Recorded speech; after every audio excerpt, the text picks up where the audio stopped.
தமிழகத்தில் ரம்ஜான் பண்டிகை நாளை கொண்டாடப்படும் என அறிவிக்கப்பட்டுள்ளது. இஸ்லாமியர்களின் புனித ரம்ஜான் நோன்பு கடந்த மாதம் தொடங்கியது.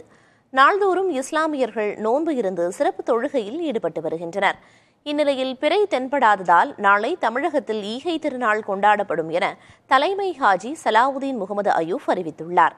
இதைத் தொடர்ந்து தமிழகத்தில் நாளை ரம்ஜான் பண்டிகை கோலாகலமாக கொண்டாடப்பட உள்ளது. ரம்ஜான் பண்டிகையை முன்னிட்டு பள்ளிவாசல்கள், பொது இடங்களில் சிறப்பு தொழுகைக்கு ஏற்பாடு செய்யப்பட்டுள்ளது. இஸ்லாமியர்கள் புத்தாடை அணிந்து உற்றார் உறவினர்களுடன் பண்டிகையை கொண்டாட தயாராகி வருகின்றனர்.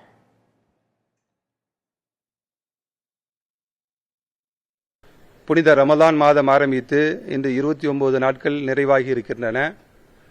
29 நாள் நிறைவாகியுடன் பிறை பார்க்க வேண்டும். தமிழகம் எங்கும் பிறை தென்படாதனால் தலைமை காஜி அவர்கள் வியாழக்கிழமை 11/4/2024 வியாழக்கிழமை பெருநாள் என்று அறிவித்திருக்கிறார்கள். அனைவருக்கும் ஈத் முபாரக், பெருநாள் நல்வாழ்த்துக்களை தெரிவித்துக் கொள்கிறோம்.